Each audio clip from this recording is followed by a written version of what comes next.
Any parent who has a child in sleepaway camp knows the feeling. You sit at supper and you say, oh, I wonder what my little son is doing now, or I wonder what my daughter is doing now. And by the Shabbos meals, you're like, what are they eating? Are they singing Zmiros? Are they enjoying? Are they happy? Do they have friends?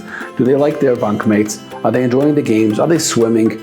Are they sleeping enough? All those things that when your child lives under your roof 10 months a year or 11 months a year, and then they're away, it's very hard. You're consumed by thoughts. You worry about them. And then suddenly you get a picture. Somebody says, oh, I was in the mountains and I saw your child. I saw them on a bus. Here's a picture. And you cherish that picture. Or somebody else posts a picture somewhere where you see your child, and even if it's your child's nose on the third row in the bleachers at a camp basketball game, and you could just see his nose, his ear, you look at it and you make it as big as you could. You say, my child, I want to see him. It's a glimpse of my child. Everybody's looking at that picture. Oh, I see him. And that feeling that it gives you, that thrill that it gives you. I see that my child, and he looks happy. Does he look happy? And you're starting to, yeah, I think he's smiling, right? It means the world to you. And anybody who sends you those pictures is instantly a best friend. You know who else does that? The Rabbi Shalom. One of the names given to the Rabbi Shalom is Shakai, Shin Daled Yod.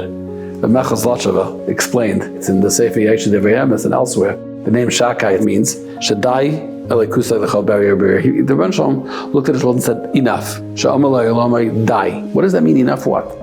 He said the Rabbi Shalom made the world to conceal his elikus, to conceal his godliness, that it shouldn't be too easy to find him. Because the point of this whole world, the point of this whole existence is to see a spark, to see a clue, to see a hint, and to piece together the clues and to try to find your way back to him. If it would be too easy to find him, then there'd be no point to creation. But if it would be too hard to find him, then nobody could ever climb out. Shakai, the Dai in the name Shakai, is the Rabbi Shalom says, this world is enough, that I'm considered enough, but if somebody works, they're going to find me. And that's the biggest simcha, that's the biggest satisfaction, the biggest joy, the euphoria in heaven comes when somebody puts it together and remembers, as Rabbi Shalom, when somebody turns back from this world of camouflage and says, I found it, I found the truth, I found you, Rabbi Shalom. Quotes a pasuk, Mayim kaim al nefesh hayefas, shmua teva me'eretz merechak. You notice, like on a very hot day, when somebody gives you a cold glass of water, how refreshing that is, how nourishing that is, how re-energizing that is. That feeling of Shmua Taiva when you hear good news, Me'eretz Merachak, from a faraway land. He says that's what the Rebbe Shalom feels like every time somebody in this world remembers him.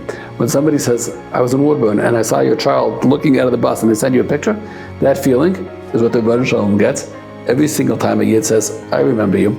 When he walks down the street, he walks through a public place, or he's in the privacy of his own home, and he says, I remember you, Rabbi Shalom. My eyes, Rabbi Shalom, don't belong to me. They belong to you.